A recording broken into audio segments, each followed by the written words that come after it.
আমরা আজকে যে অঙ্কটা করতেছি সেটা হলো 23 নম্বর অঙ্ক।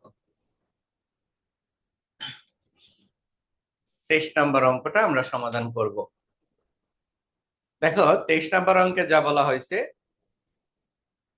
অন জানুয়ারি 1, 2003, 2003 সালের জানুয়ারি 1 তারিখে আব্দুল্লাহ স্থাপন করছে Bengal travel agency. Bengal travel agency নামক বাংলা ট্রাভেল এজেন্সি নামক একটা প্রতিষ্ঠান খুলছে। The following transaction were complete during the month. কতগুলো মাসের তথ্য দেওয়া আছে যেগুলো কমপ্লিট করা হয়েছে এই অর্থ মাসে। যে লেনদেন গুলা ঘটছে সেগুলো দেওয়া আছে। জানুয়ারি 31 তারিখ থেকে 31 পর্যন্ত অনেকগুলো তারিখ দেয়া আছে। আর আমাদের যেটা চাইছে, দুইটা রিকোয়ারমেন্ট আমাদের চাইছে। দুইটা রিকোয়ারমেন্টের মধ্যে প্রথম যে রিকোয়ারমেন্টটি চাইছে সেটা একটু খেয়াল করি। প্রথম রিকোয়ারমেন্টটি চাইছে হলো show the summary of transaction, prepare the tabular analysis. Tabular analysis ব্যবহার করে আমাদেরকে একটা হিসাব সমীকরণকে প্রভাব দেখাইতে বলছে। তার পরবর্তীতে কি বলছে সেটা হলো প্রুভ দ্য অ্যাকাউন্টিং ইকুয়েশন। হিসাব সমীকরণটাকে আবার প্রমাণ করে দেখাইতে বলছে। এখন হিসাব সমীকরণে প্রমাণ করে দেখানো আর টেবুলার অ্যানালাইসিস করার জন্য আমাদের একটা টেবিল আঁকতে হবে। এই টেবিলটা আঁকার জন্য একটা নির্দিষ্ট ফরম্যাট আছে। এখন আমরা পরীক্ষায় কিভাবে বুঝবো যে কয়টা ঘর হবে, কিভাবে হবে? সেটা অঙ্কের প্যাটার্ন দেখে এবং অঙ্কটা পড়ে আমাদের শিখতে হবে। এটা ছাড়া বিকল্প কোনো পথ নেই। তবে একটা নির্দিষ্ট গণ্ডির মধ্যে টেবিলটা হয়, আমরা সে পদ্ধতিটা আজকে শিখাইতে চাই। তো দেখো, রিকোয়ারমেন্ট 1 করতেছি। রিকোয়ারমেন্ট 1,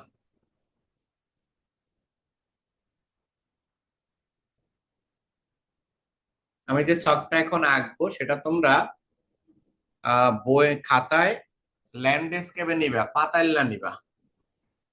আমি যে সে ছকটা আঁকতেছি, এই ছকটা তোমরা একটু আমার সাথে আঁকো। এই যে এখন যে অঙ্ক করাচ্ছি এই অঙ্ক প্রত্যেক বছর পরীক্ষায় আসবে। তো আমরা যদি একটু মনোযোগ দিয়ে করতে পারি তাহলে আর আমাদের কোনো সমস্যা হবে না। এই অঙ্ক আসবেই পরীক্ষায়। একটু খেয়াল করো আমি ছকটা কিভাবে আঁকি, এটা একটু তোমরা খেয়াল করো।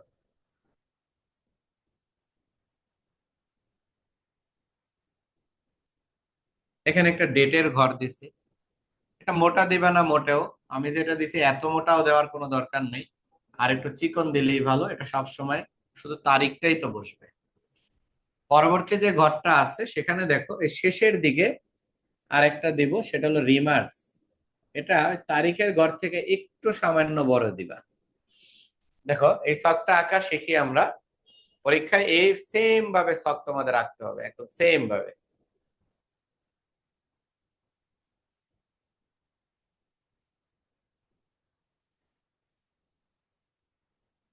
চলো তাহলে এই ছকটা আঁকার চেষ্টা করে দেখো। এই যে যতটুকু আঁকলাম, আমরা সবাই টাইমলি কেউ জয়েন করে না, দেরি কইরা।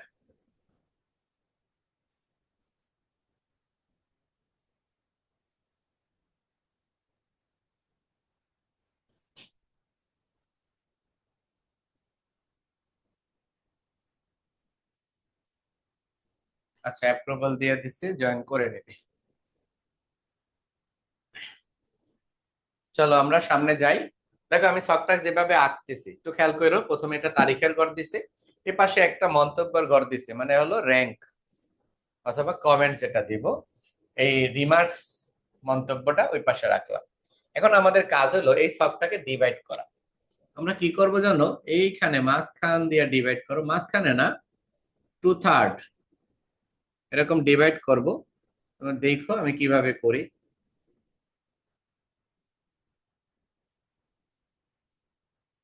চিকন করে এভাবে ডিভাইড করব। বাকিটা আমার সাথে সাথে করো। এখানে যে ঘরটা আছে এটার মাঝখান দিয়ে এরকম ডিভাইড করে এখানে 3টা ঘর করব, সমানভাবে 3টা ঘর। এ হলো সমানভাবে 3টা ঘর। আর এ পাশে যে বেশ বড় একটা অংশ রাখছে, এই অংশটাকে আমরা মাঝখান দিয়ে এরকম ডিভাইড করব। এই ডিভাইডটাকে আমরা 6টা ঘরে কনভার্ট করবো। এখন 6টা সমান কিভাবে করব? দেখো, প্রথমে আমি মাঝখানে করে নিচ্ছি 2 ভাগ। তার মানে এপাশে 3টা করবো, এপাশে 3টা করবো। এই হলো টোটাল 6টা ঘর করবো। যেহেতু প্রথম অঙ্ক করাচ্ছে, নির্দিষ্ট ছক না আইকা যত বড় হতে পারে সর্বোচ্চ সেভাবেই ছক আঁকছি। এই অঙ্ক অনেক বেশি বোর্ডে করাই দিতে পারবো না, 1টা 2টা করাবো আর বাকিগুলোর সমাধান বলে দিব। আর তোমরা কি করবা, সমাধান আমি এখানে সলিউশন টেকনিক্যালি দেখাই দিব, তোমরা এই ছক আইকা ট্রান্সফার করে অঙ্কের সলিউশন আমাকে সাবমিট করবা, আমি দেখে দিব। এখন এই হইলো আমাদের হিসাবটা। তোমাদের মধ্যে কয়েকজন জয়েন করতে পারতেছে না, কারণ কি?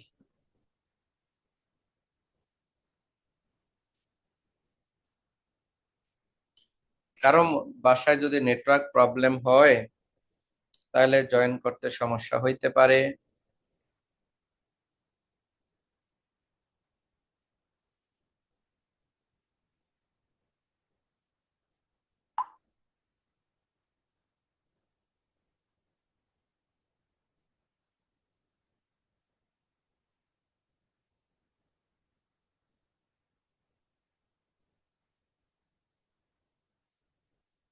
আচ্ছা, মেসেজ দিয়ে দিছি।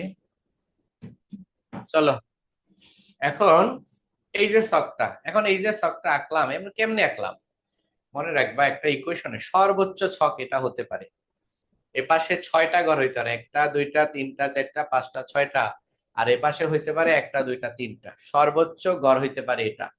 তার মানে এটার বাহিরে হইতে পারে না। এখন কমবে, অনেক সময় কি হবে, এপাশে 3টা হবে, 4টা হবে, 5টা হবে।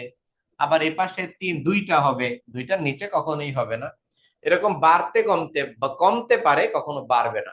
তা আমি প্রথম ক্লাসে যেহেতু অঙ্ক করাচ্ছি, আজকে প্রথম অঙ্ক, তাই আমি ছকটাকে এভাবে করে নিলাম। এখন তোমাদের আরেকটা কাজ, ছক আঁকার সিস্টেমটা বুঝলাম।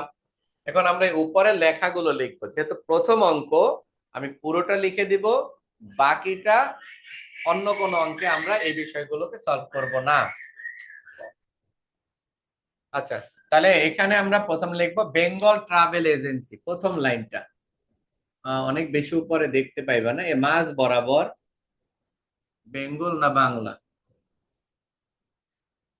বেঙ্গল ট্রাভেল এজেন্সি বলছে, ট্রাভেল এজেন্সি, প্রথম লাইন। সেকেন্ড যে লাইনটা লিখবো, show the effect, show the transaction. এত বড় লাগবে না, সহজ ভাবে লিখি। আমরা লিখবো অ্যাকাউন্টিং ইকুয়েশন, অ্যাকাউন্টিং ইকুয়েশন। আর সর্বশেষ হলো মাস, এই অঙ্কটা জানুয়ারি মাস বলছে, তাহলে এটা লিখবো for the ended month of জানুয়ারি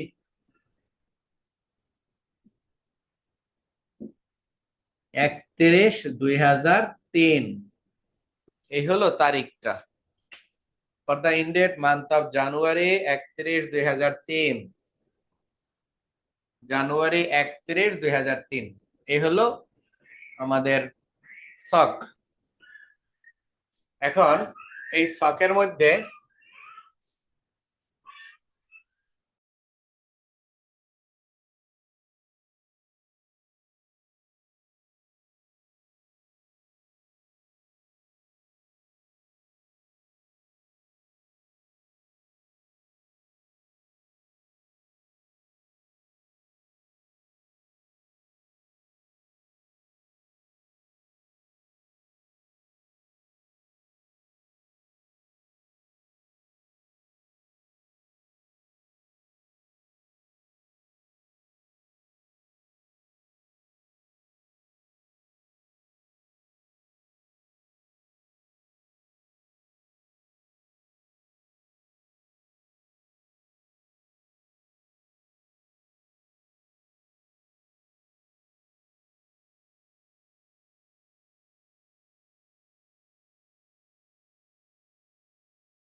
এখন তোমরা খেয়াল করো, এখানে লেখাগুলো লিখে দেই, তারপরে আমি বাকি কাজটুকু করো। প্রথমে ডেট, আবার কে জয়েন করবে?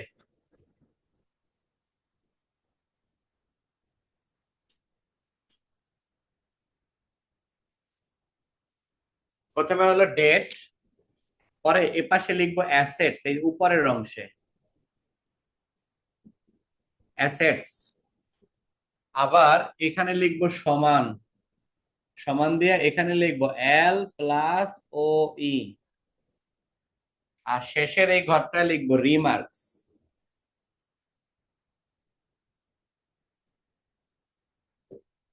রিমার্কস এটা। এখন অ্যাসেটের মধ্যে দুইটা ঘর কনফার্ম লিখতে পারবো আমরা, বাকিটা আর পারবো না। প্রথমটা হলো ক্যাশ, দ্বিতীয়টা হলো অ্যাকাউন্ট রিসিভেবল। আর বাকি যে চারটা ঘর আছে, এই চারটার মধ্যে পরিবর্তন হবে। কি কি আসবে প্রশ্নে, ওই প্রশ্ন দেখে আমরা এখানে লিখবো। আর এই পাশে লেখাগুলো ফিক্স থাকবে। তার মধ্যে প্রথমটা হলো অ্যাকাউন্টস পেয়েবল, দ্বিতীয়টা হলো নোটস পেয়েবল, শেষটা হলো ক্যাপিটাল। এপাশে সাধারণত খুব কম পরিবর্তন হয়। তাহলে দেখো, আমি অঙ্ক না পড়েই এই ঘরগুলা লিখতে পারলাম। আর বাকি এই যে চারটা ঘর আছে, এই চারটা ঘরে যে কি আসবে আমিও জানি না। এটা অঙ্ক করতে যাইয়া অবশ্যই মনে রাখবো যে আমাদের অ্যাসেট পাশে শুধু অ্যাসেটের টাইটেল আসবে, আর লাইবিলিটিস পাশে শুধু লাইবিলিটিস এর টাইটেল আসবে। লাইবিলিটিস এই তিনটা টাইটেল হয়। আমরা এই তিনটাকে যদিও চেঞ্জ করে আরো একভাবে লিখতে পারি, সেটা হলো এই ক্যাপিটালকে পরিবর্তন করে, যেটা আমরা পার্ট বি তে তোমাদের শিখাইছিলাম। ক্যাপিটাল পরিবর্তন করে সি, ডি, আর আর ই হয়। তার মানে হলো ক্যাপিটাল ড্রয়িং রেভিনিউ এক্সপেন্স। কেউ এইটাকে যদি কেউ বিবর্তন করে বসায়, তাহলে অঙ্কটা করা যায়, মানে ক্যাপিটালের ঘরটাকে আরেকটু বিস্তার করা যায়। তবে বেহুদা, শুধু শুধু কোনো কাজেই লাগবে না। আচ্ছা, যাই হোক, তা এই ঘরগুলোতে এখন কি কি বসবে মনে রাখবা। এই চারটা ঘরের মধ্যে চারটা টাইটেল বসতে পারে। সম্ভাব্য টাইটেল গুলো কি কি, এটা একদম কনস্ট্যান্ট, কখনো পরিবর্তন হয় না। সম্ভাব্য টাইটেলের মধ্যে প্রথম টাইটেল হলো ইনভেন্টরি, দ্বিতীয় টাইটেল হইলো প্রিপেড নামে কোন entry, prepaid rent, prepaid insurance. অবশ্যই মনে রাখবা, ইকুয়েশন চ্যাপ্টারে প্রিপেড নামে এন্ট্রি এই দুইটাই হইতে পারে, আর কিচ্ছু হইতে পারে না। একটা হলো প্রিপেড রেন্ট, একটা প্রিপেড ইন্স্যুরেন্স। তাহলে এই দুইটা থেকে যে কোনো একটা থাকতে পারে, অবশ্য দুইটাও থাকতে পারে। আরেকটা টাইটেল হতে পারে, সেটা হলো অফিস সাপ্লাইজ। দেখো, অফিস সাপ্লাইজ। আর লাস্ট যে টাইটেলটা সম্ভাবনা থাকে, সেটা হলো furniture, equipment, building, land, motor vehicle, truck, tools. অর্থাৎ এই জাতীয় যদি কোনো সম্পদ ক্রয় করে, স্থায়ী কোনো সম্পদ, এই চারটা ঘরে সম্ভাব্য এগুলাই আসতে পারে। প্রিপেড নামে কোনো এন্ট্রি আসতে পারে, furniture, land, building, equipment, truck, motor vehicle, মানে স্থায়ী সম্পদ বলতে যা বোঝায় সেরকম কোন সম্পদের ঘর আসতে পারে। সাপ্লাইজ নামে ঘর আসতে পারে, আর প্রিপেড নামে ঘর আসতে পারে। এটা ছাড়া কোনো কিছু আসতে পারে না। তবে সম্ভাব্য প্রিপেড নামে ঘর একটা থাকার সম্ভাবনা অনেক বেশি থাকে ম্যাক্সিমাম অঙ্কে। সাপ্লাইজ নামে একটা ঘর মোটামুটি একদম ড্যাম শিওর আসবে। Furniture, equipment, truck, motor vehicle, motor lorries, loose tools অর্থাৎ খুচরা যন্ত্রাংশ, কম্পিউটার, ভ্যান, ডেলিভারি ভ্যান, এরকম কোন স্থায়ী সম্পদ থেকে কনফার্ম থাকবে, একটা থাকবে। আর কোন কোন অঙ্কে ইনভেন্টরি থাকবে, কোন কোন অঙ্কে থাকবে না। ইনভেন্টরির অঙ্ক আবার অবশ্য আরেক রকম, এই ট্রাভেল এজেন্সি মজুত পণ্য কিনা কি করব, তাহলে এখানে আর ইনভেন্টরি থাকার সম্ভাবনা নাই। তার মানে এই ঘরগুলো যখন আসবে তখন আমরা লিখবো, এছাড়া আমরা এই ঘরগুলো একটু খালি রাখবো। আচ্ছা, এখন আমাদের সর্বশেষ যে কাজ, সেটা হলো তোমাদের কাজ হলো জানুয়ারি 1 তারিখ থেকে শুরু করে 31 পর্যন্ত যে তারিখগুলো আছে, এখানে কয়টা তারিখ আছে তোমরা গুনে ফেলবা। গইনা আমাকে একটু কও কয়টা তারিখ আছে।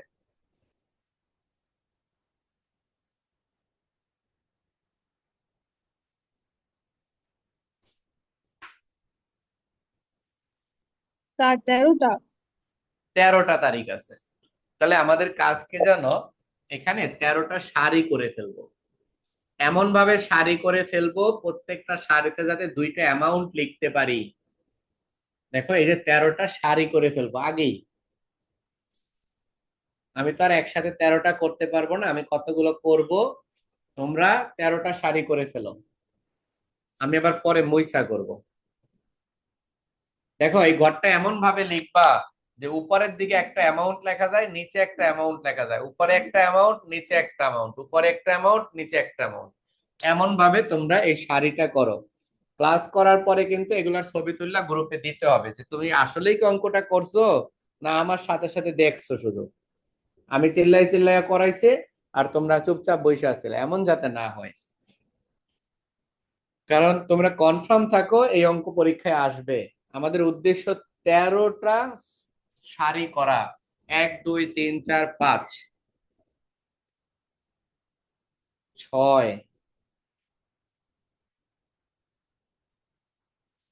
এরপরে 7,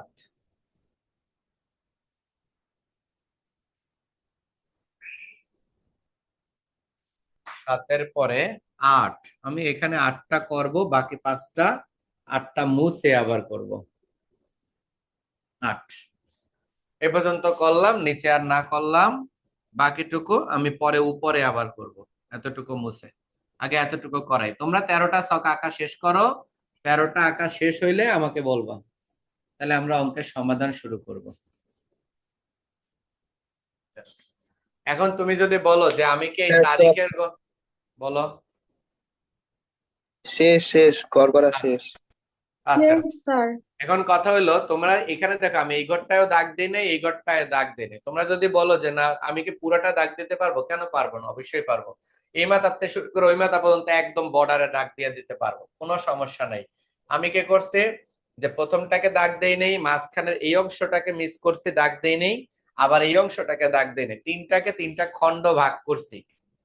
এই মাঝখানের এটা হলো শীতলক্ষ্যা নদী, এই অংশটা হলো নারায়ণগঞ্জ সদর, এটা হলো বন্দর, আর এই অংশটা হলো সোনারগাঁ, আর এই অংশটা হলো বুড়িগঙ্গা নদী। আচ্ছা, এখন আমাদের কাজ হলো এখানে লেনদেন গুলো ট্রান্সফার করা। তোমরা মনে রাখবা এটা লেনদেন ট্রান্সফারের একটা নিয়ম আছে, আমি তোমাদেরকে অবশ্যই ক্লাস শেষে তোমাদেরকে নিয়মটা পাঠাই দিব গ্রুপে। এখন এই নিয়মটা জানতে হবে খুব ভালো। প্রথম কথা, প্রত্যেকটা লেনদেন দুতরফা দাখিলা মানে দুইটা দিকে ট্রান্সফার হবে, সমপরিমাণ আদানের সাথে সমপরিমাণ প্রদান হবে। আমি যে পরিমাণ পাবো সমপরিমাণ আমি দিব। সম্পদ যদি কোনো কিছু হয় সেটা এই পাশে হবে, দায় যদি কয় এটা এই পাশে হবে। আরেকটা হলো যদি এ পাশে কোনো লেনদেন বসে ওই সেম এন্ট্রি যদি এ পাশেও বসে, অর্থাৎ এই এই পাশে অ্যাসেট পাশে বসবে, দায় পাশে বসবে, তাহলে যদি এমনটা এমন হয় যে এই যে শীতলক্ষ্যা নদীর এ পাশে আর ওই পাশে দুইও পাশে বসে, তাহলে অবশ্যই মনে রাখবা এ পাশে প্লাস হলে এ পাশেও প্লাস হবে, এ পাশে মাইনাস হলে এ পাশেও মাইনাস হবে, দুই পাল্লা ভারী একরকম হতে হবে, ব্যালেন্স থাকতে হবে। আর যদি এমন কোন ট্রানজেকশন আসে যে শুধু এই পাশেই বসলো, তাহলে মনে রাখবা একটা ঘরে প্লাস হলে অবভিয়াসলি পরের ঘরটা বিয়োগ হবে। একটা ঘরে প্লাস, আবার এমন হলো লেনদেনটা শুধু এই পাশে বসতে যাচ্ছে, শুধু এক পাশে, তাহলে একটা ঘরে প্লাস হলে বিপরীত ঘর মাইনাস হবে, মানে সমপরিমাণ প্লাস করলে সমপরিমাণ মাইনাস করব।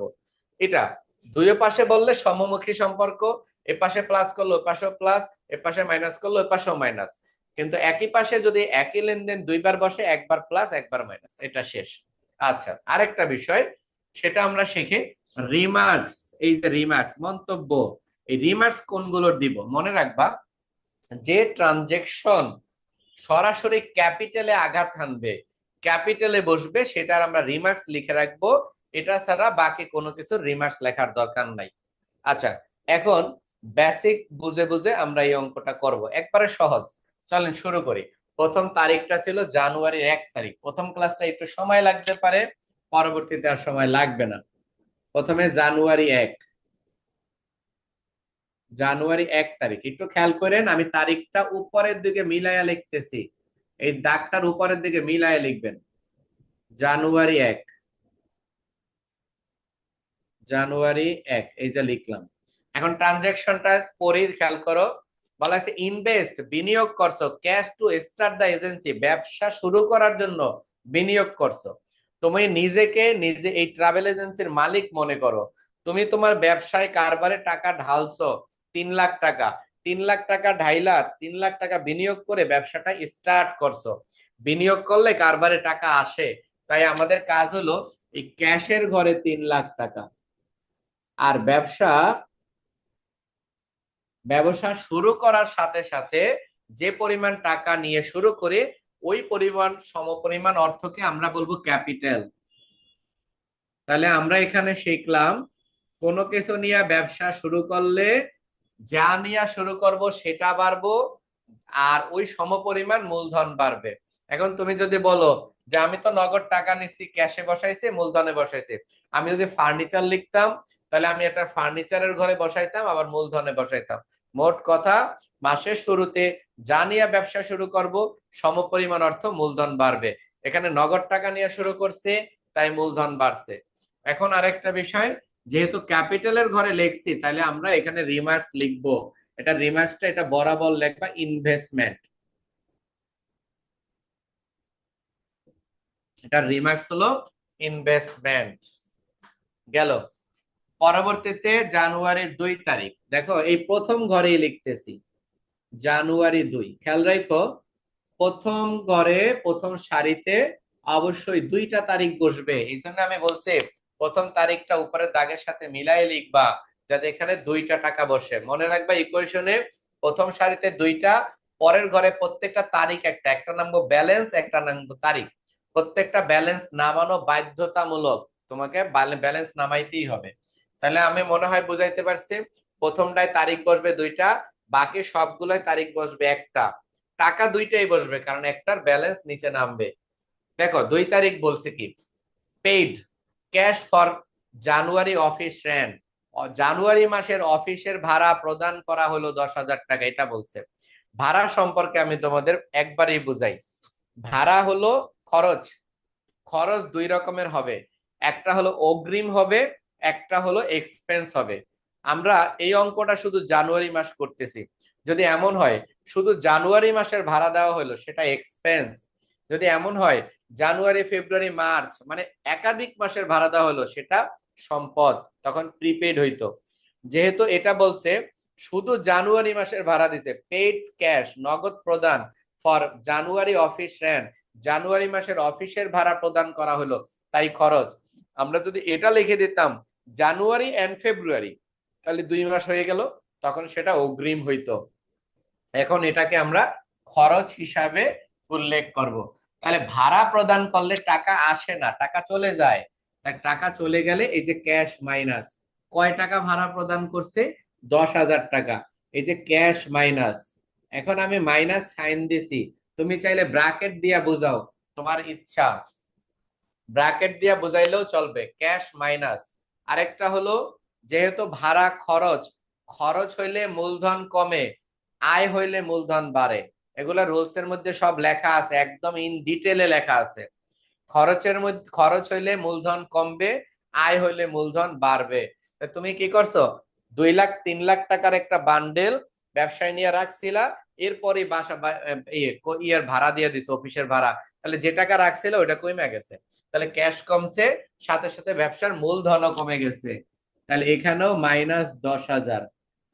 যেহেতু এইটা ক্যাপিটালের উপরে আঘাত করছে তাই আমরা এটা রিমার্কস লিখবো, রেন্ট এক্সপেন্স, রেন্ট এক্সপেন্স। এখন আমার কাজ হলো এটা বিয়োগ করে বসানো।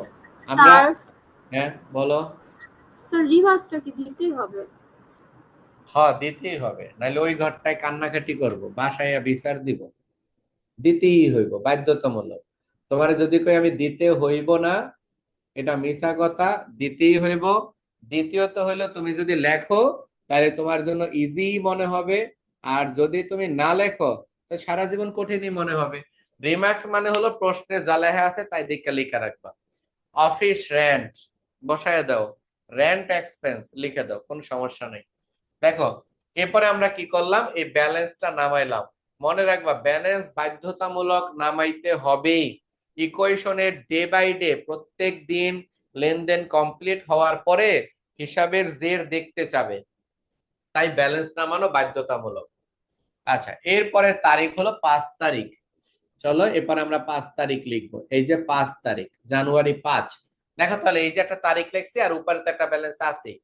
5 তারিখে যেটা বলছে খেয়াল করো, purchase office equipment for cash, নগদে একটা ইকুইপমেন্ট কিনছো, ইকুইপমেন্টের সম্পদ, সম্পদ কিনলে এখানে এই যে অফিস ইকুইপমেন্ট এখানে একটা নাম হবে, এই যে অফিস ইকুইপমেন্ট, অফিস ইকুইপমেন্ট নামে একটা নাম হলো। তাহলে আমাদের বলছে purchase office equipment for cash টাকা 25,000, 25,000 টাকা দিয়ে মনে করো অফিসের জন্য একটা ল্যাপটপ কিনে আনছো, তাহলে 25,000 টাকা কারবার থেকে চলে গেছে, তাই ক্যাশ মাইনাস 25,000। আর আসছে কি এই যে ইকুইপমেন্টটা, তাই ইকুইপমেন্ট যোগ 25,000। এখন আমাদের কাজ হলো বিয়োগ করে ব্যালেন্স নামাবো। দেখো এটা রিমার্কস লিখতে হবে না, কারণ ক্যাপিটালের ঘরে নাই, তাই রিমার্কস লিখতে হবে না।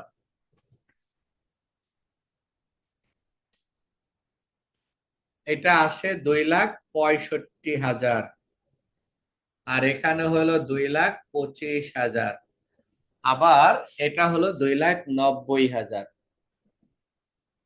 আমাদের এই লেনদেনটা কমপ্লিট হইলো, এটা 25,000,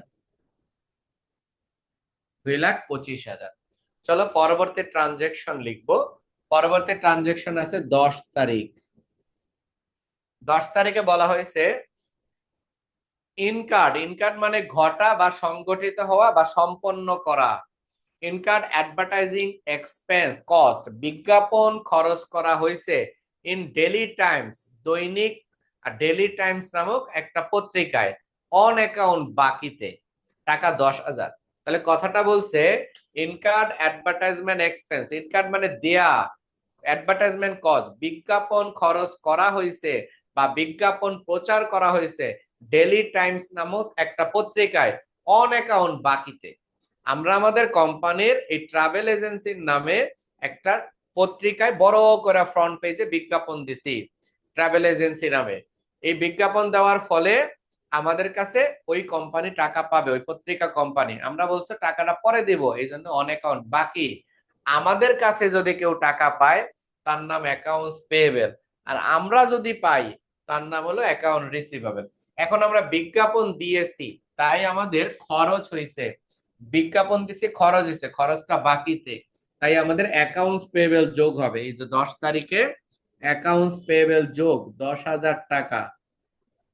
আর খরচ হইলে মূলধন কমে যায়।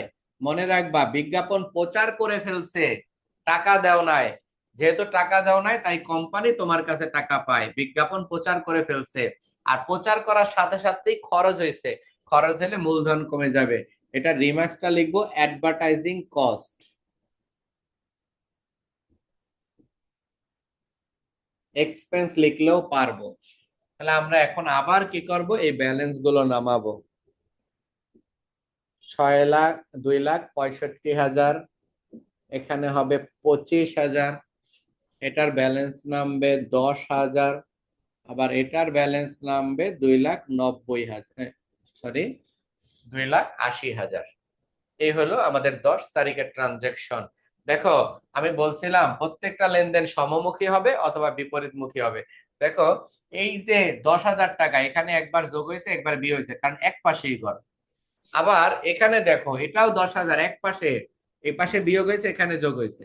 আবার কিছু এন্ট্রি এ পাশেও ওই পাশেও বসছে, দেখো এই 3,00,000 এখানে যোগ হয়েছে ওই পাশেও যোগ, আবার এই 10,000 এখানে বিয়োগ হয়েছে ওই পাশেও বিয়োগ হয়েছে। তার মানে সবগুলো ট্রানজেকশন সমান তালে মিলায় মিলাইয়া করতে হবে। এরপরে হলো 14 তারিখ। এরপরে আমরা লিখবো 14 তারিখ। 14 তারিখে কে বলছে, 14 তারিখে purchase office supplies of for cash, নগদে 5,000। অফিস সাপ্লাইজ একটা সম্পদ, তাহলে এখানে আরেকটা ঘর লিখবো অফিস সাপ্লাইজ। অফিস সাপ্লাইজ বলা হয়েছে 5,000 টাকার সাপ্লাইজ ক্রয় করছে, মনিহারি ক্রয় করছে নগদে, নগদে ক্রয় করার ফলে ক্যাশ কমে গেছে 5,000, আর সাপ্লাইজ আমার কাছে সাপ্লাইজ আসছে তাই যোগ। এখন আবার ব্যালেন্স করে দিব 2,60,000, এখানে হলো 25,000, এখানে হলো 5,000, এগুলোর ব্যালেন্স হলো 10,000 আর এটার ব্যালেন্স হলো 80,000। এটা হইলো পরবর্তী ট্রানজেকশন। এটা হলো 18 তারিখ। এই অঙ্কটা করলে মোটামুটি অনেক কিছুই পারবা। ইকুয়েশন 4-5টা করলেই দেখবা সব ধরনের অঙ্ক পারতেছো। আর্নিং ফর সার্ভিস রেন্ডার, সেবা প্রদান করে আয় হইছে। দেখো আয় হইলে মূলধন বাড়ে, প্রথম কথা হলো আয় হইলে মূলধন বাড়ে। বলছে আর্নিং ফর সার্ভিস রেন্ডার টাকা 30,000, সেবা প্রদান করছে আয় করছে 30,000। এখন বলা হয়েছে 20,000 টাকা ক্যাশ রিসিভ, নগদ পাইছে 20,000 ফ্রম কাস্টমার, গ্রাহকের নিকট থেকে, এন্ড ব্যালেন্স 10,000, 10,000 টাকা ইজ বিল, বিল বলতে বাকি, off to the customer on account, বাকি টাকার জন্য গ্রাহক একটা বিল দিয়ে দিছে। আমরা যখন কোনো কিছু সেবা বিক্রি করব তখন যদি নগদে করি তাহলে আমরা দিব ক্যাশ মেমো, আর যদি বাকিতে করি তাহলে দিব চালান। আর এই চালান মানেই হলো বিল, বিল মানেই হলো বাকি। এই জন্য বলে কারেন্ট বিল বাসায় আসছে, আজকে বিদ্যুৎ বিল চলে আসছে, দ্যাটস মিন বিদ্যুৎ ব্যবহার করছি, টাকা পরিশোধ করে নেই, বাকি, এই জন্য বিল আসছে। আর যদি সেটা নগদ হইতো তাহলে আমরা বলতাম ক্যাশ মেমো দেন, ক্যাশ মেমো। তাহলে আমরা যখন রেস্টুরেন্টে বা কোনো শপিং মলে যাই কোনো টাকা নগদ টাকা দেয়া কিনি তখন আমাদেরকে দেয় ক্যাশ মেমো।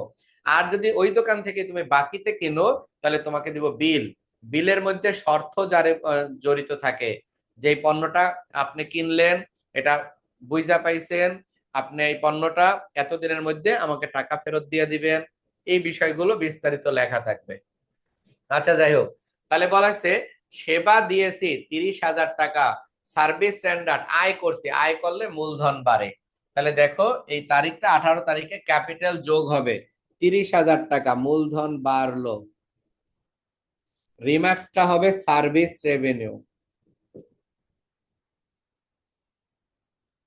এখন এই 30,000-এর মধ্যে নগদ কত পাইছি? 20,000। তাহলে এই যে ক্যাশের ঘরে বসবে 20,000, আর বাকি টাকা বিল, বিল মানে আমরা পাবো, আমরা কারো কাছে পাইলে তার নাম হলো অ্যাকাউন্ট রিসিভেবল, এটা হলো 10,000। তাহলে লেনদেনটা দেখো, এ পাশে দুইটা মিলে 30,000 যোগ, আর এ পাশে একলা নিজেই 30,000 যোগ। তাহলে বোঝা গেল সেবা দিয়ে যদি টাকা নগদ পাই ক্যাশ যোগ ক্যাপিটাল যোগ, যদি সেবা দেয় বাকি হয় তাহলে অ্যাকাউন্ট রিসিভেবল যোগ ক্যাপিটাল যোগ। এখানে একসাথে দুইটা আছে। চলো আমরা এটার ব্যালেন্স নামাই। এটা ব্যালেন্স নামাইলে 2,80,000, এটা হলো 10,000, আবার এটা হলো 25,000, এখানে 5,000, 10,000, এটা যোগ করলে 3,10,000। এই হলো আমাদের কত তারিখ? এই লেনদেনটা 18 তারিখ গেল। চলো পরবর্তী ট্রানজেকশনে যাই। ইকুয়েশন ধৈর্য ধরে করতে হয়, শেখার স্যার সময় এটা নোট রিসিভেবল হবে না? বলো, আবার দশ বলো। হাজার 10,000 নোট রিসিভেবল হবে না? 10,000 নোট রিসিভেবল, আমরা কি নোট পাইছি? দেখো তো আমাদেরকে লেখা আছে নোট পাইছি। বিল বলছে না? বিল, বিল বলতে বাকি। নোট রিসিভ হলে নোট উল্লেখ থাকতে হবে, মনে রাখবা। নোট কি থাকবে? উল্লেখ উল্লেখ। থাকবে। বিল হলো বাকি, মনে রাখবা, বিল হলো বাকি। আর বাকি ঠিক মানে আছে। Account receivable. আর নোট হইতে হলে লেখা থাকবে রিসিভ নোট, লেখা থাকবে কি রিসিভ নোট বা ইস্যু নোট, এই কথাটা লেখা থাকবে। আচ্ছা চলো পরবর্তী তারিখ, এর পরবর্তী তারিখ হলো 20 তারিখ। 20 তারিখে কি বলছে খেয়াল করো, উইথড্র, উইথড্র মানে উত্তোলন করছে, ক্যাশ ফর পার্সোনাল ইউজ, ব্যক্তিগত ব্যবহার করার জন্য উত্তোলন করছে 6,000 টাকা। উত্তোলন একটা খরচ, মনে রাখবা, উত্তোলন একটা খরচ। আর আমি বললাম খরচ হইলেই মূলধন কমে, আর এটা নগদে যে করছে তাই আমাদের ক্যাশ মাইনাস, ক্যাশ মাইনাস 6,000 টাকা, আর ক্যাপিটাল মাইনাস 6,000, রিমার্কস হবে উইথড্র।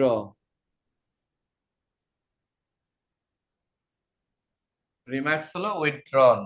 এখন আমরা কি করব, এটা বিয়োগ করব, এটা বিয়োগ করলে আসে 2,74,000, এটা হলো 10,000, এরপরে এখানে হলো 25,000, এটা হলো 5,000, এখানে 10,000,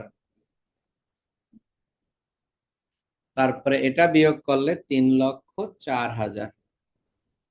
আচ্ছা, পরবর্তী তারিখ, পরবর্তী তারিখ হলো 23 তারিখ। 23 তারিখে কি বলা হয়েছে? 23 তারিখে বলা হয়েছে paid the Daily Times. Daily Times নামক একটা পত্রিকায় ওই যে বিজ্ঞাপন দিছিলাম, ওই টাকা আজকে পরিশোধ করছি, অ্যামাউন্ট ডিউ অন জানুয়ারি 10। উল্লেখ করে দিছে যে জানুয়ারি 10 তারিখে যে সেবাটা আমরা নিয়েছিলাম, অর্থাৎ যে বিজ্ঞাপনটা আমরা প্রচার করেছিলাম, তার টাকা আজকে আমরা পরিশোধ করে দিছি। তাহলে আমরা যদি 10 তারিখের দিকে দেখে দেখো, 10 তারিখে এই যে ব্যক্তি আমাদের কাছে পায় 10,000, এই টাকাটা আজকে আমরা দিয়ে দিয়েছি, বলেই দিছে পুরো টাকা দিয়ে দিছে, ডিউ টাকা, বকেয়ার টাকা, পুরো টাকাটাই আমরা দিয়ে দিয়েছি। যদি আংশিক দিত বলে দিত, তাই দিয়ে দিছি মানে টাকা চলে গেছে, তাহলে ক্যাশ মাইনাস 10,000। আর এই ভদ্রলোকের খাতা থেকে মাইনাস করে দিব, কারণ তাকে আমরা টাকা দিয়ে দিছি, এই কারণে বিয়োগ হয়ে গেল। ক্যাশ মাইনাস করলে এখানে হয় 2,64,000, এখানে 10,000, আর এখানে হলো 25,000, এখানে হলো 5,000, আর এটার টাকা বিয়ে দিয়ে দিছে, কোনো টাকা থাকে না, এখানে হলো 3,04,000। পরবর্তীতে 23 তারিখের পরে 25 তারিখ, এরপরে তারিখ হলো 25। 25 তারিখের আমরা সমাধান দেখব। 25 তারিখে বলছে কি দেখো, purchase additional office supplies on account, বাকিতে বলা হয়েছে অতিরিক্ত আরো কিছু সাপ্লাইজ কিনছে। আর অ্যাডিশনাল বলছে কেন? কারণ সাপ্লাইজ আগেই কিনা রাখছে 5,000, এরপরে আরো কিছু কিনছে, সেটা হলো কত হাজার? অ্যাডিশনাল সাপ্লাই 4,000 টাকার কিনছে। এই কিনছে, আবার কিনছে তো কিনছে, দোকানে বাকি রেখাইছে, বলছে অন অ্যাকাউন্ট, বাকিতে। তাহলে বাকিতে রাখা মানে আমার কাছে টাকা পায়, আমি কিনে আনছি, আমার কাছে পায়, আমার কাছে পাইলেই ভদ্রলোকের নাম হলো অ্যাকাউন্টস পেয়েবল। মনে রাখবো, আমার কাছে পাইলেই হলো অ্যাকাউন্টস পেয়েবল। তাহলে আমি কিনছি কি? সাপ্লাইজ, তাহলে অফিস সাপ্লাইজে আমরা যোগ করে দিব 4,000, আবার এই যে অ্যাকাউন্টস পেয়েবলে যোগ করে দিব 4,000। এখন আমি উপরে তো অবশ্যই মুছবো, বুঝতে পারছো, যেগুলো আমি মুছে ফেলবো, এগুলো না মুছলে সামনে লিখতে পারবো না।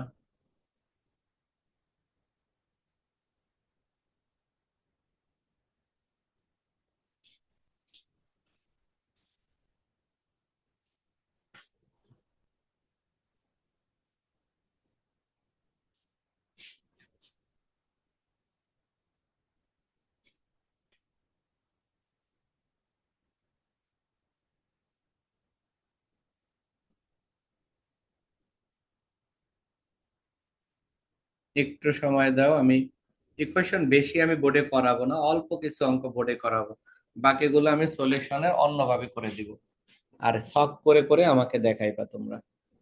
ইকুয়েশন, সবার কনফিডেন্স ইকুয়েশন পারে, কিন্তু মিনিমাম 60% ছাত্রর ইকুয়েশন ভুল হয়। ওভার কনফিডেন্স থাকে তো, যে এই অঙ্ক তো পারবো কনফার্ম, এটাই আবার ভুল হওয়ার সম্ভাবনা নেই, কিন্তু ওই সহজ অঙ্কে ভুলের মাত্রা বেশি হয়। আচ্ছা, আমরা বেশ কতগুলো ঘর মুছলাম, এখন আবার সামনের দিকে আগাই, চলো। তাহলে আমরা এখন কি করব? ব্যালেন্স নামাবো। হ্যাঁ, এটার পরে ব্যালেন্স, এখন এটার ব্যালেন্স নামালে এখানে হবে 2,64,000, তারপরে হলো 10,000, চলো নিচের তাকে ব্যালেন্স নামাও, তারপরে হলো 25,000, এরপরে হলো এখানে 9,000, এই দুইটা যোগের ফলে এখানে আসতেছে 4,000, তারপরে এখানে নাই, এখানে হলো 3,04,000। পরবর্তী ট্রানজেকশনে যাব, এই ট্রানজেকশন শেষ, তার পরবর্তী ট্রানজেকশন আমরা একটু চলে যাবো, একটু অ্যাটেন্ডেন্স আসছে, কি? একটু বড় বড় যাও।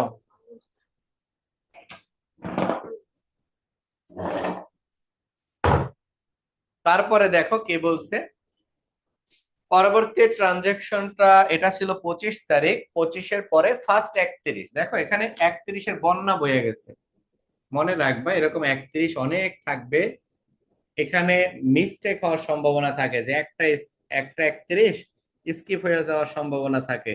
যখন এরকম 31 অনেক থাকবে, একটা করে লিখবা, একটা করে পেন্সিল দিয়ে কাইটা রাখবা। জানুয়ারি 31, ফার্স্ট 31 পরীক্ষার হলে একটা করে দাগ দিয়ে রাখবা যে একটা 31 করা হয়ে গেল। বলছে পেড এমপ্লয়ি স্যালারি, কর্মচারীদের বেতন দেওয়া হইলো। বেতন একটা খরচ, খরচ হলে মূলধন কমে। আর টাকা দিছো, পেড করছো মানে টাকা পরিশোধ করে দিছো, টাকা হলো 5,000।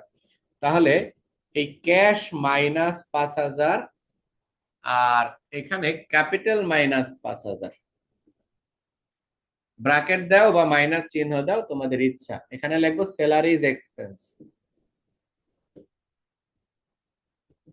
Salaries expense. এখন আমরা এটার বিয়োগ করটা করি।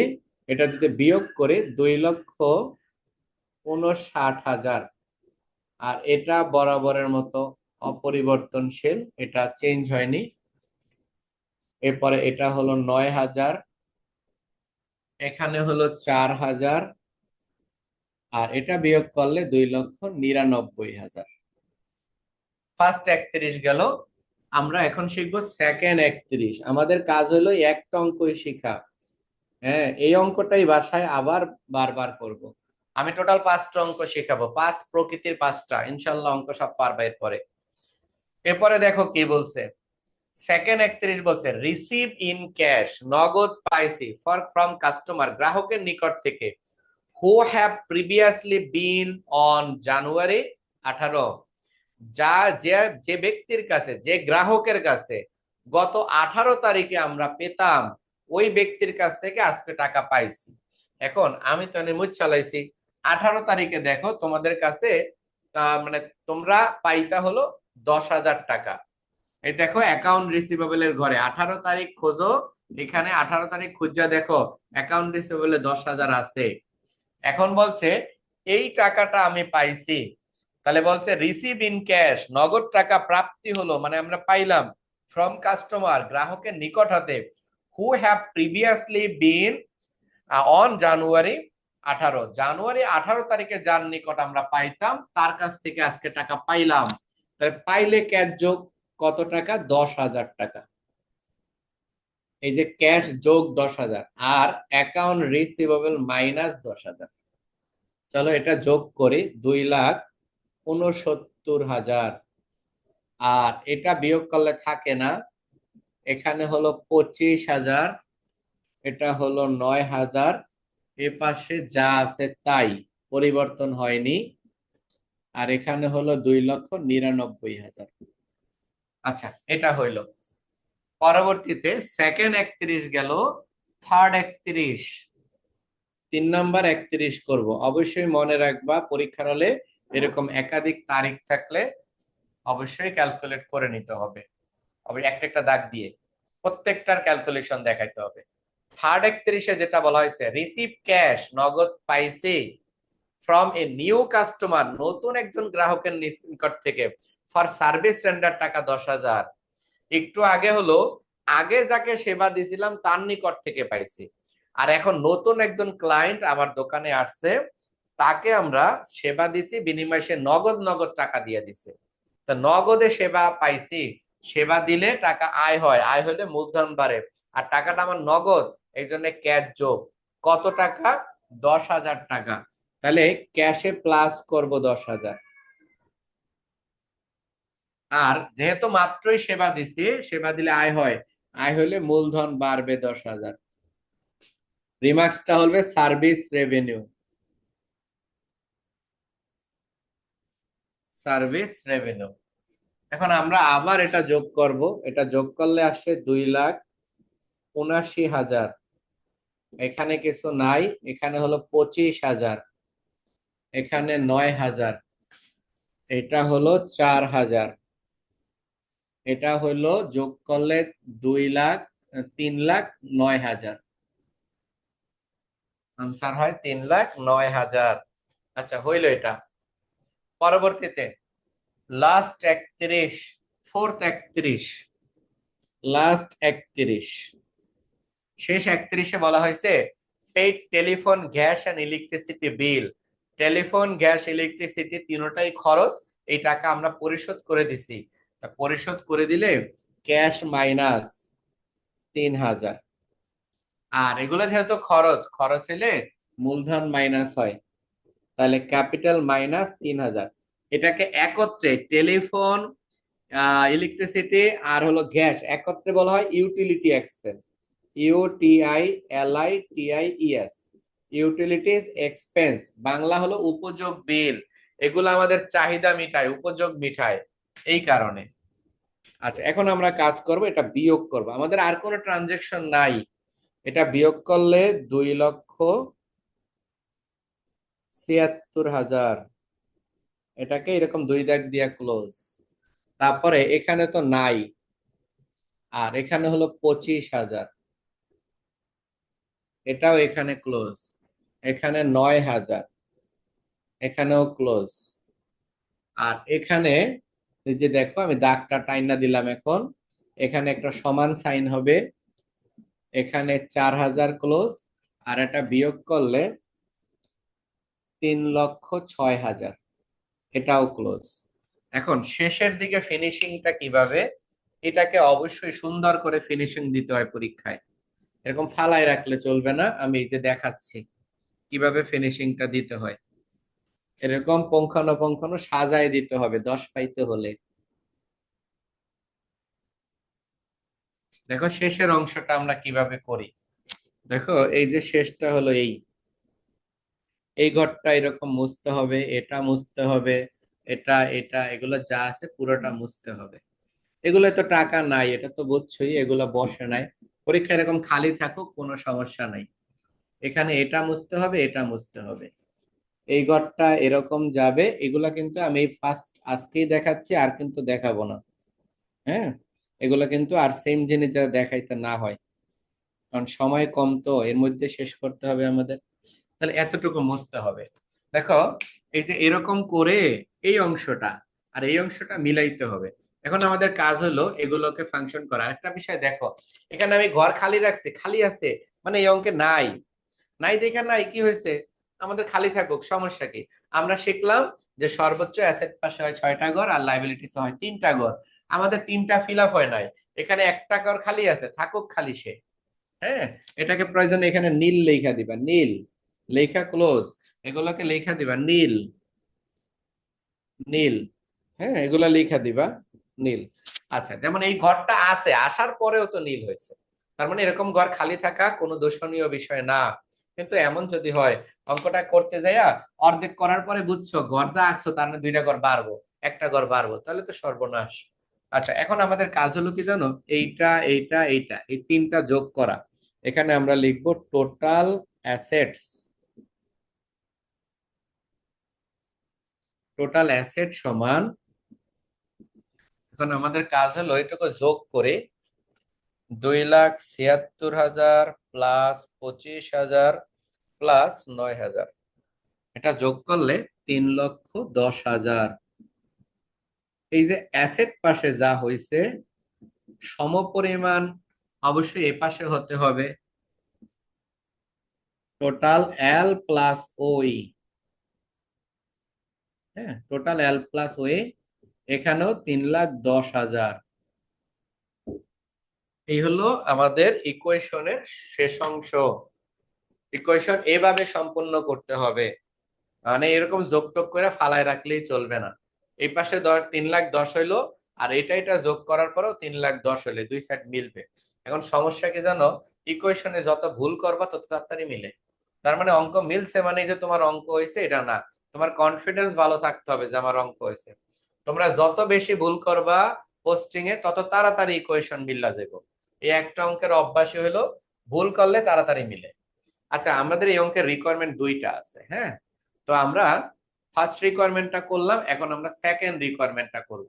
তোমাদের এই পর্যন্ত তোলা হলে আওয়াজ দাও, তারপর আমি সেকেন্ড রিকোয়ারমেন্টে যাই। শেষ স্যার। স্যার শেষ। আচ্ছা, চলো আমরা সেকেন্ড রিকোয়ারমেন্ট বলছে প্রুভ দ্য অ্যাকাউন্টিং ইকুয়েশন। এই যে প্রুভ দ্য অ্যাকাউন্টিং ইকুয়েশন, হিসাব সমীকরণ অনেক ভাবে প্রমাণ করা যায়, প্রমাণ করার অনেক পদ্ধতি আছে। তার মধ্যে আমরা এখন একটা পদ্ধতি ব্যবহার করে রিকোয়ারমেন্ট 2 আমি এই মাঝখান দিয়ে এগুলো মুছালাম, কারণ আমি মাঝখান লিখবো রিকোয়ারমেন্ট 2টা।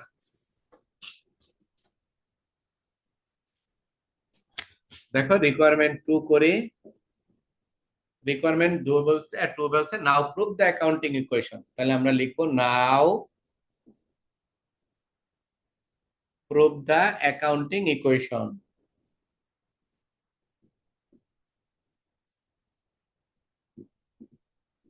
নাও প্রুভ দ্য অ্যাকাউন্টিং ইকুয়েশন, এই হলো অ্যাকাউন্টিং ইকুয়েশনের প্রুফ। এখন প্রুফটা আমরা করি, প্রুফটা এখন কিভাবে করব দেখো, আমাদের অ্যাসেট পাশের দিকে তাকাবো। অ্যাসেট পাশে কয়টা ঘরে টাকা আছে দেখো, একটা, দুইটা, তিনটা। প্রথম ঘরটার নাম ক্যাশ, পরেরটা অফিস ইকুইপমেন্ট, পরেরটা হলো অফিস সাপ্লাইজ। আর লাইবিলিটিস এর দুইটা ঘরে টাকা আছে, একটা হলো অ্যাকাউন্টস পেয়েবল, একটা হলো ক্যাপিটাল। এই কয়টা, যে কয়টা ঘরে টাকা আছে ওই কয়টা দিয়েই করব। তাহলে আমরা লিখবো উই নো অ্যাসেটস সমান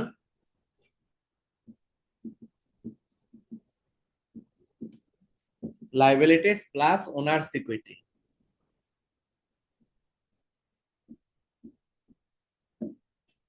পরবর্তী লাইনে যেটা লিখবো, বা দিয়ে অ্যাসেট পাশে যা যা আছে সেটাকে ভাঙায় লিখবো, cash plus office equipment plus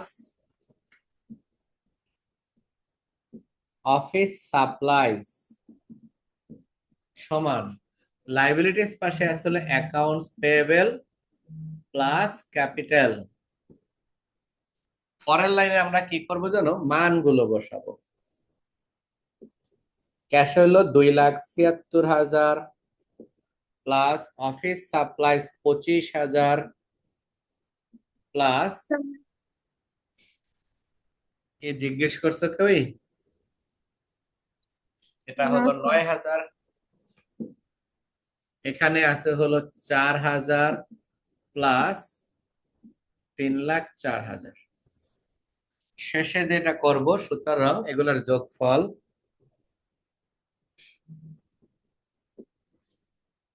এক মিনিট মেসেজ দিতেছে কে, চলো যোগফল বসায় দাও তোমরা, তাহলেই অঙ্ক হয়ে গেছে। ভ্যাট কারেন্ট অ্যাকাউন্ট কি রেফারেন্স নং কলাম হবে? জি হবে। আচ্ছা চলো, আমরা এইটুকুর যোগফল তো জানি যে এটা যদি আমরা যোগ করি, সুতরাং এখানে টাকা 3,10,000, আর এ পাশেও যোগ করলে টাকা 3,10,000। আর কিছু লাগবে না, প্রুফ। এখন এইভাবেও করতে পারে, আবার এটা ছাড়া ছক দিয়েও আমরা প্রমাণ করে দেখাইতে পারি। এই হইলো শেষ আমাদের প্রথম অঙ্ক। একটাই করছে, একটাই করব, আমাদের বেশি করার দরকার নাই। আমরা 5টা অঙ্ক আমি করাই দেব ইনশাআল্লাহ, ওই 5টার মধ্যে একটা করাইলাম, 5টা 5 প্রকৃতির অঙ্ক করাবো। ওই 5টা অঙ্ক থেকে ইনশাআল্লাহ পরীক্ষা একটা কমন পেয়ে ফেলবো। কমন বলতে এন্ট্রি কমন পাইবা। এটা হইলো, এটা রেকর্ডিং